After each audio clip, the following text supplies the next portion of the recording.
Welcome to Susan's Garden. I'm Susan Tierney Coburn for Sizzix, and I've designed a line of framelits that make my three-dimensional flowers easy and beautiful to make. I've been doing this for quite a few years, and as you know, I'm a passionate gardener. So I want to show you, take you through the steps for the techniques that make the flowers, and the very first thing we're going to do today is the cupping. Cupping is a technique that and you'll notice most of all my techniques come from, they'll say what they do. Cupping does just that. Let's die cut a piece through the big shot machine, and then I'll get right to the technique. This is a forsythia that I'm doing because it's one of the first flowers you see at spring. It makes me the happiest to know that the winter is behind us, and to have the birds come back, it just makes your garden come alive. So by taking the die cut and sending it through the big shot, I have left them into the piece because it makes it easier for me to do the cupping. By placing the die cut on the molding pad, take your stylus, the smallest one you have, and simply press at a 90-degree angle, pressing down on the cardstock, and what appears is a three-dimensional flower. So in addition to the flowers, some of the petals that I use cupping on, I'll use them for bases or calyxes. Calyx is the tiny piece that you'll see that when we make the flowering quince or the cherry, and it's the base that I build petals on. It's also a small piece, so cupping works very well on this. Again, just put it on your molding pad and press down with your small stylus, and that brings it up. So now when you attach petals to that, you've got it dimensionalized and ready to go on your projects.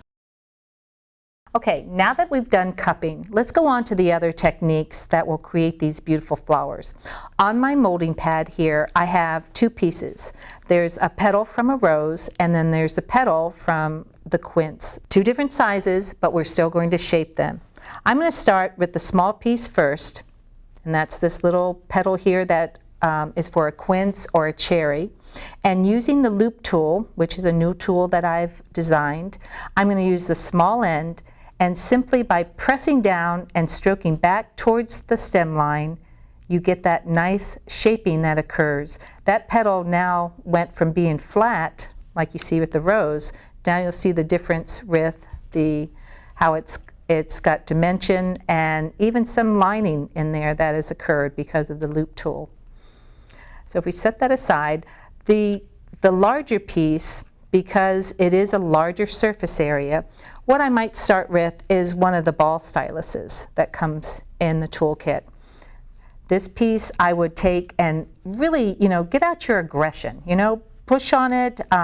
It's like you're erasing a bad mistake, but what you're creating is this beautiful texture.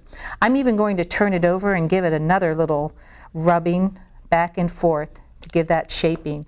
And it starts to create those little crease lines that if you look at roses that you've gotten from your husband or your loved one has occurred. So now that I've got this piece softened up a bit, I'm going to take the larger end of the loop tool and again pushing down and dragging towards the stem line, and you see I'm pressing down pretty hard because look at that line I now got from just one little stroke. And as I continue going out towards the edge of the petal, and then again on the other side, I've now given that petal such dimension that it creates the beautiful rose or any flower that has petals that you see here. If you can look and look at the difference with what that started out being flat, and now you've got this sort of look that creates a beautiful flower.